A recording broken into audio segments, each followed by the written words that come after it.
नमस्कार दोस्तों, आज की वीडियो में आप सभी का स्वागत है।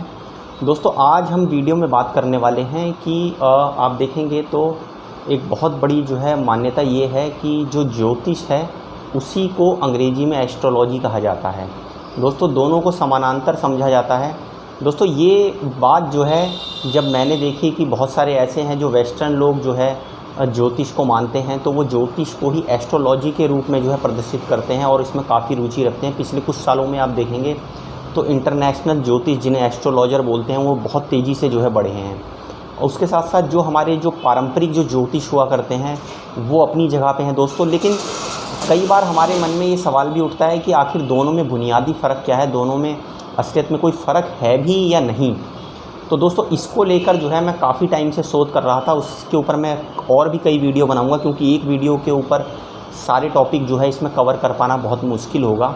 अगर आप इस वीडियो को पूरा देखेंगे तो आपको काफ़ी इंटरेस्टिंग जानकारी पता लगेगी। दोस्तों इस टॉपिक को मैं छेड़ूं उससे पहले मैं आपको ये बताना चाहता हूँ कि आज जो है फेसबुक पर एक मैंने देखेंगे तो एक हमारे मित्र हैं, उनकी मैंने एक पोस्ट पढ़ी जो वेस्टर्न कंट्रीज़ से जो है संबंधित है। उन्होंने एक बड़ी रोचक जो है वैज्ञानिक पोस्ट प्रदर्शित करी थी कि साइंटिस्टों ने एक ऐसी रिसर्च करी है दोस्तों कि हम जो भी कोई शब्द बोलते हैं तो वो शब्द बोलने के साथ जो है वायु में या हवा में या यहाँ पे जो भी मॉलिक्यूल्स जो एयर में प्रेजेंट होते हैं उनके अंदर एक कंपन उत्पन्न होता है। दोस्तों हमारे बोलने के साथ जो कंपन उत्पन्न होता है उस कंपन को साइंटिस्ट ये कहते हैं कि वो समान रूप से जो है पूरे ब्रह्मांड में फैल जाता है, और वो उसी क्षण जो कंपन यहाँ मेरी आवाज़ पैदा करने से पैदा हुआ है वो जाके किसी दूसरे प्लैनेट पे भी उस कंपन को महसूस किया जा सकता है, किसी दूसरे चांद सितारे पर भी महसूस किया जाता है, चंद्रमा पर भी महसूस किया जाता है, किसी दूसरे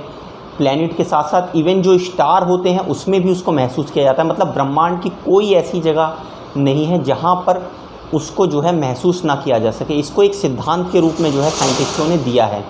और दोस्तों ये बिल्कुल एक्यूरेट है, क्योंकि उन्होंने इसको जो है प्रूफ करने की कोशिश करी है। इसको सैद्धांतिक रूप में जब वो साबित कर पाए हैं तभी इसका सिद्धांत उन्होंने दिया है।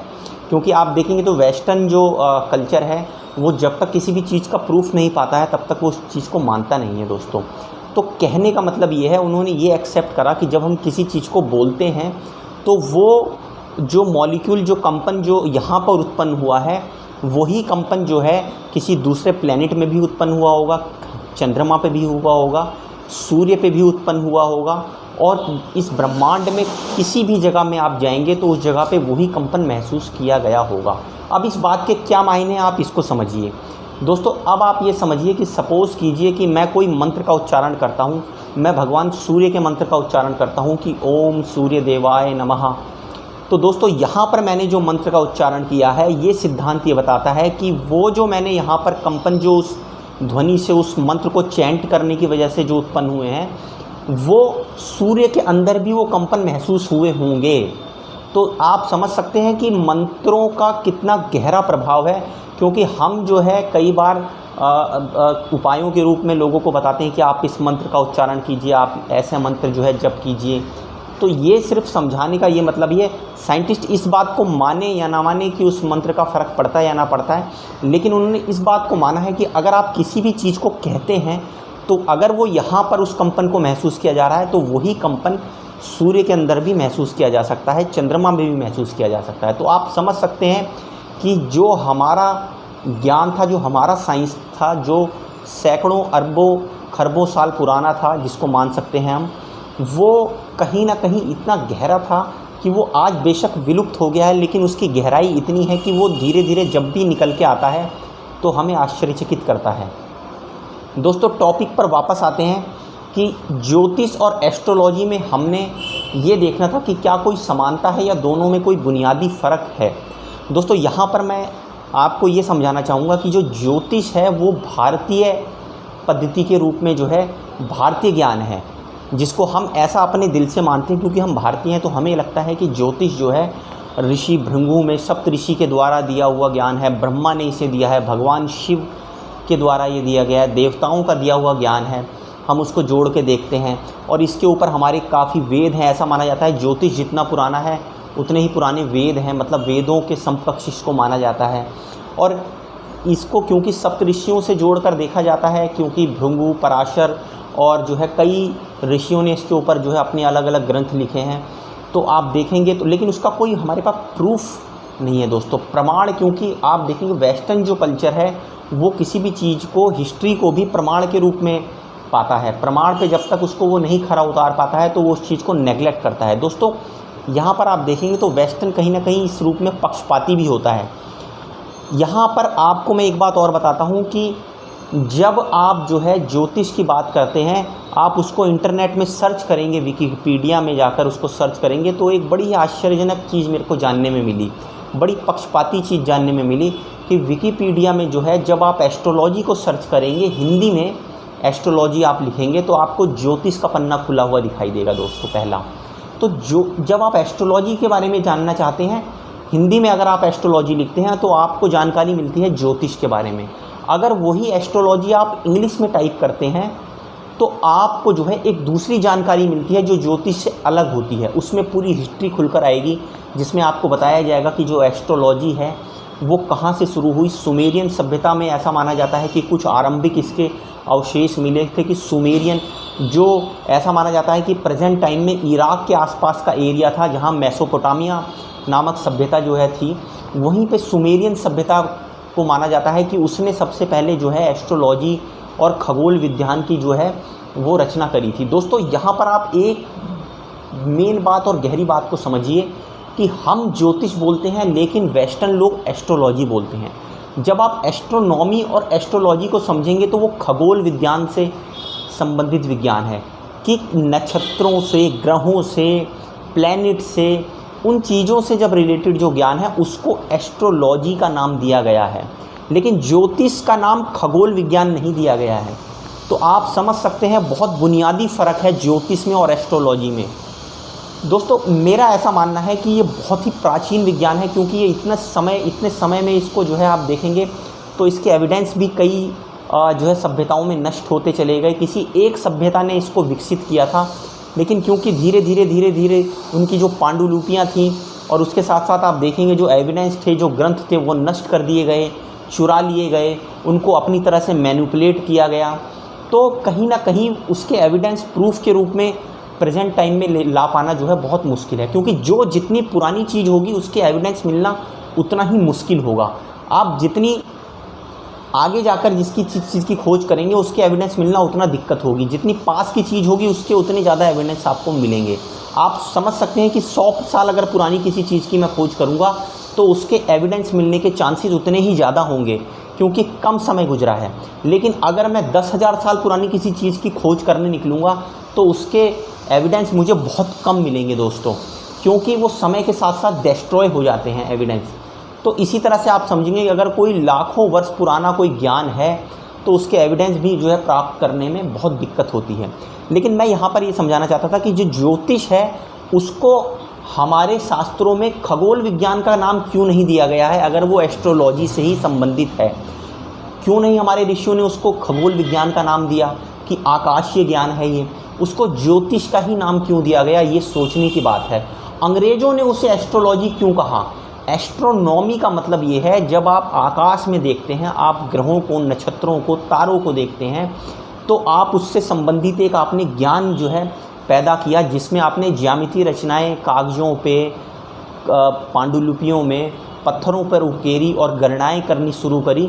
तो उनको जो है आप देखेंगे तो एस्ट्रोलॉजी का रूप दिया गया। उसके साथ साथ ही उन्होंने अपनी समझ के साथ इसको विकसित किया।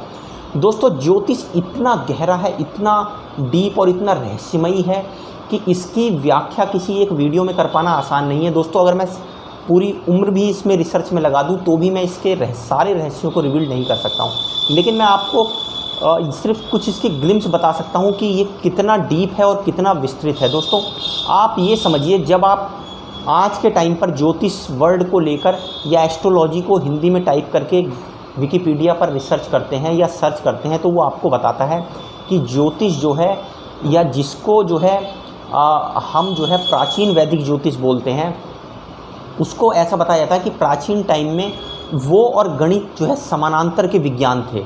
गणित को और ज्योतिष को समानांतर का जो है विज्ञान दिया गया है, ऐसा बोलते हैं वो वेस्टर्न के लोग, कि बाद में जाकर वो 3 शाखाओं में जो है विभाजित हो गया, 3 शाखाओं में डिवाइड हुआ। दोस्तों समझिएगा आप, पहली शाखा बताया गया तंत्र और सिद्धांत को।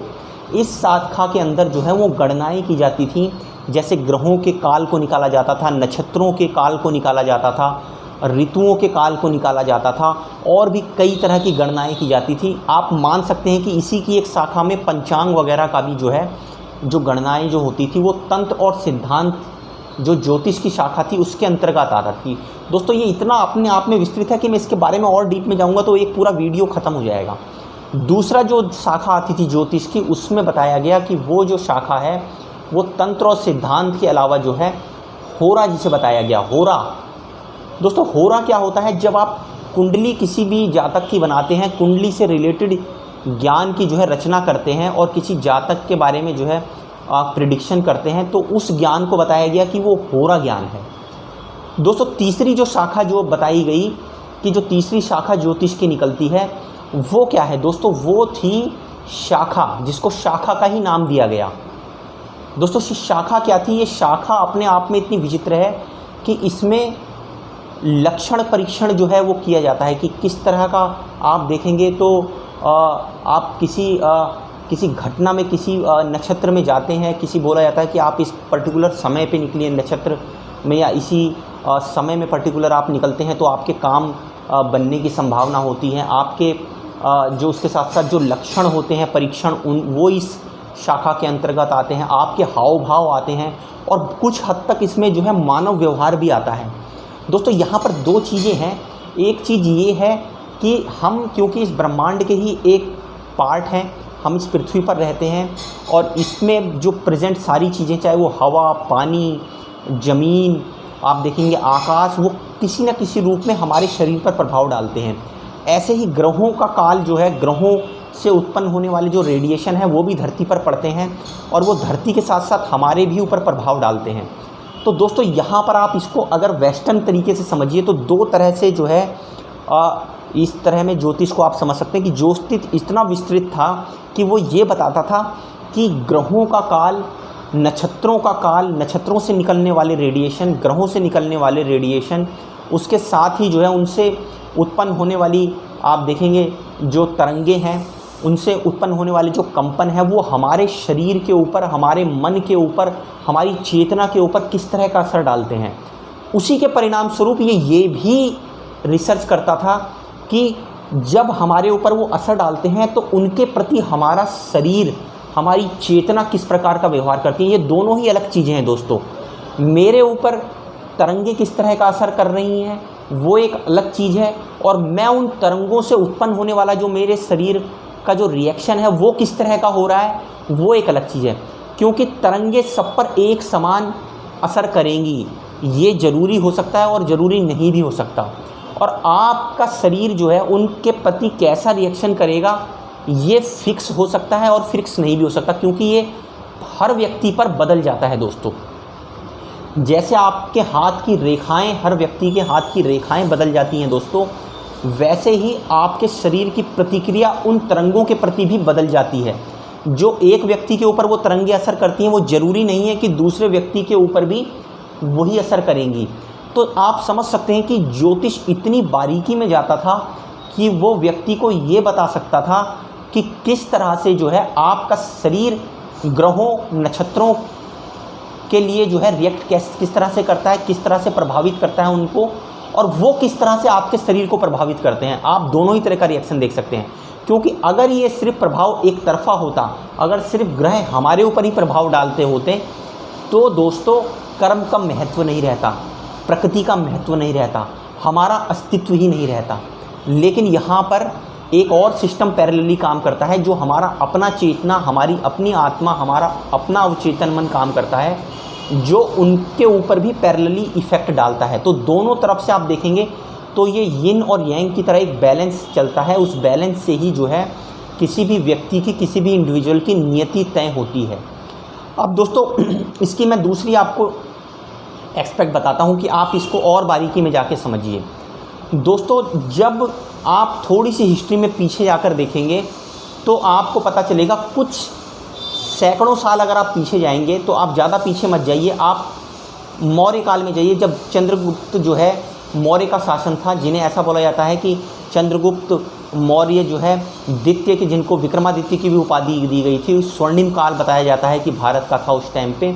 उस समय जो है उन्होंने कई ऐसी जो है संरचनाएं बनाई थी जिनका ज्योतिष से जो है दोस्तों डायरेक्ट रिलेशन था। हम इसके बारे में सोच नहीं करते हैं दोस्तों।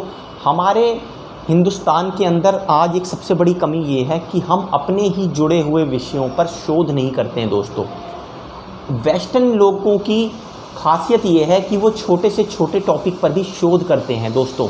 अगर कहीं ज्योतिष उनसे संबंधित विज्ञान होता दोस्तों, वो इस पर शोध पर पानी की तरह पैसा बहा देते हैं दोस्तों। हम पर शोध नहीं करते। आप देख सकते हैं मेहरौली में लगा हुआ लोह स्तंभ जो कुतुब मीनार के साथ में लगा हुआ है, वो भी अपने आप में एक ज्योतिष का ही प्रत्यक्ष प्रमाण है दोस्तों। लेकिन अब मैं इसकी डिटेल में इतना नहीं जाऊंगा, क्योंकि अगर मैं जाऊंगा तो हम डाइवर्ट हो जाएंगे अपने टॉपिक से।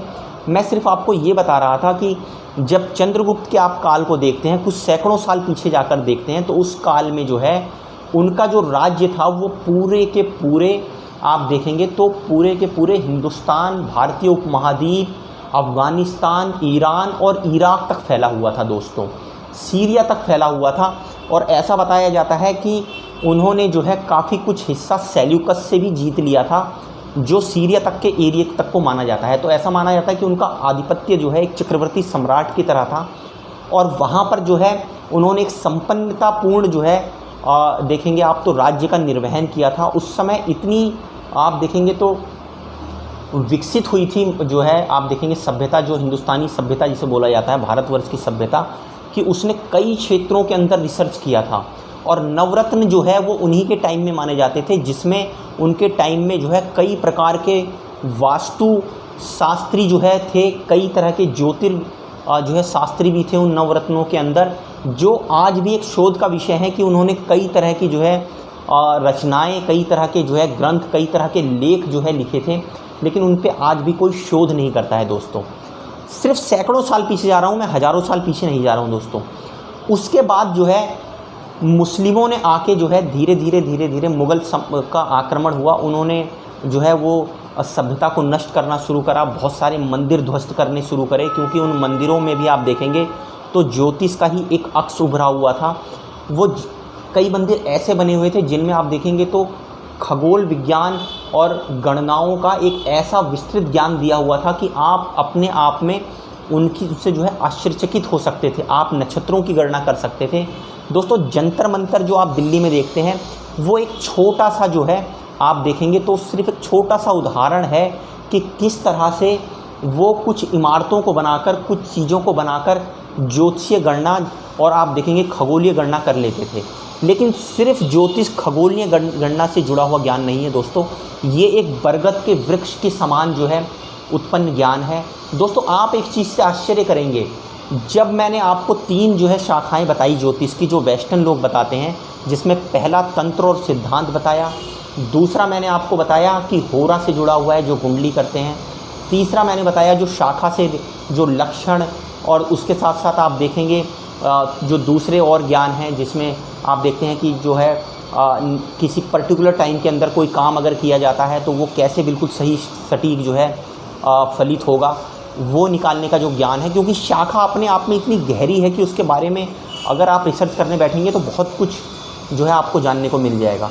तो ये जब 3 इम्पॉर्टेंट चीज़ें हैं, तो उसके साथ साथ आप एक चीज़ ये देखिए कि जो प्राचीन ज्योतिर्विद हुआ करते थे, वो आप देखेंगे आज के टाइम पे भी जाकर देखिए, उनका थोड़े टाइम पीछे जो है जाकर आप एनालिसिस करेंगे तो वो पीपल के वृक्ष या बरगद के वृक्ष या ऐसे वृक्ष जो आपस में जुड़े हुआ करते थे, जहाँ पीपल का वृक्ष जो है नीम के वृक्ष से जुड़ा हुआ करता था, आम का वृक्ष जो है वो पीपल के वृक्ष से जुड़ा हुआ करता था, या बरगद का वृक्ष जो है पीपल के वृक्ष से जुड़ा हुआ करता था।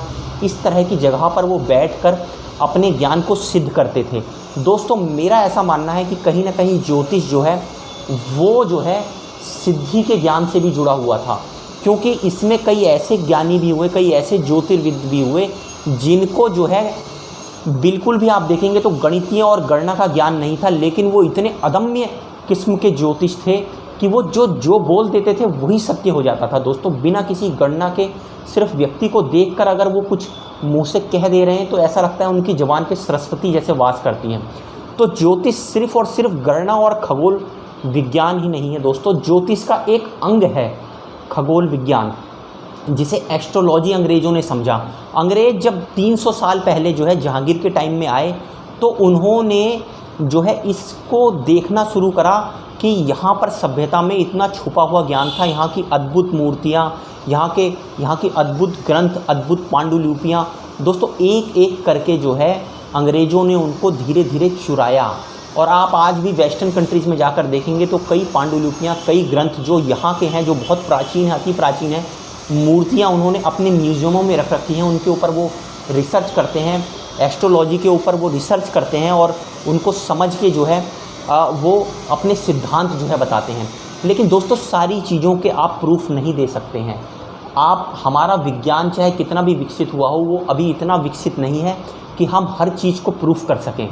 तो दोस्तों वो कुछ चीज़ों को जो है प्रूफ करते हैं। दोस्तों एक मैं आपको बहुत अद्भुत जानकारी देता हूँ। जब अंग्रेज़ों को ये पता लगा कि ज्योतिष जो है वास्तव में वही जो है प्राचीन एस्ट्रोलॉजी का ज्ञान है और एस्ट्रोलॉजी जो है वो ज्योतिष से ही निकला हुआ एक छोटा सा उसका एक अंग है, तो उन्होंने जो है यहाँ के विज्ञान के ऊपर, यहाँ के ग्रंथों के ऊपर रिसर्च करना शुरू करा।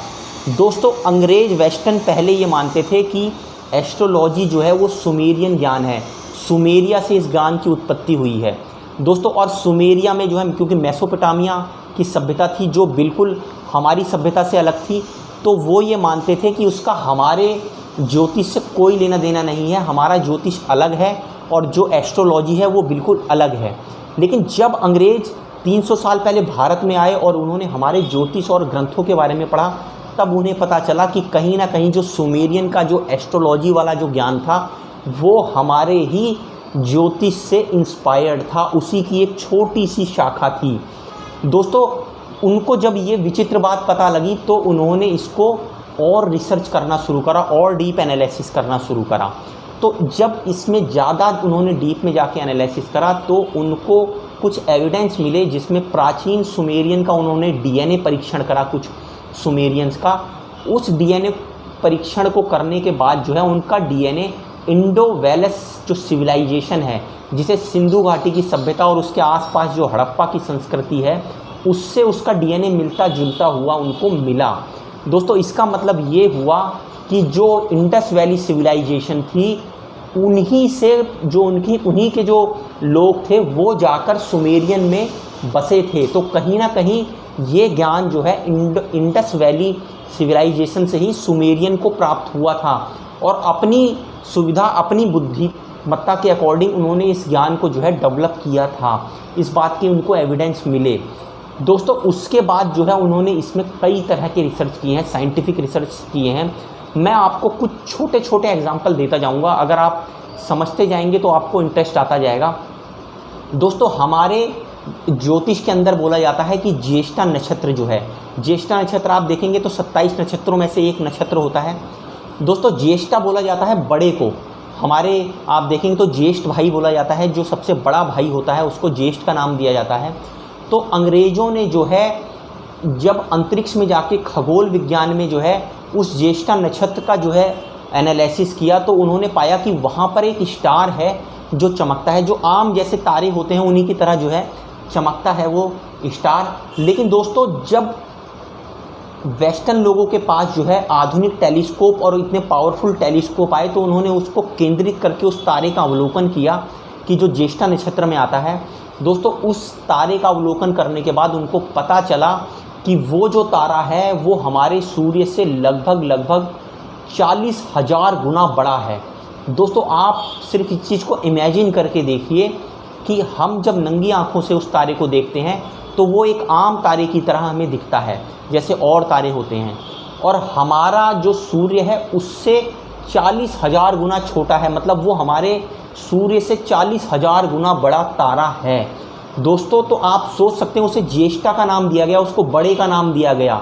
तो अगर ये रिसर्च का विषय है, अगर हमारे जो पूर्वज थे उनको ये नहीं पता था कि जो है उनके पास कोई ऐसी आधुनिक सुविधा नहीं थी, कोई टेलीस्कोप नहीं था, तो उनको ये कैसे पता चला कि इतनी दूर दिखने वाला वो छोटा सा तारा हमारे सूर्य से इतना बड़ा है, तो उन्होंने उसको ज्येष्ठा का नाम क्यों दिया?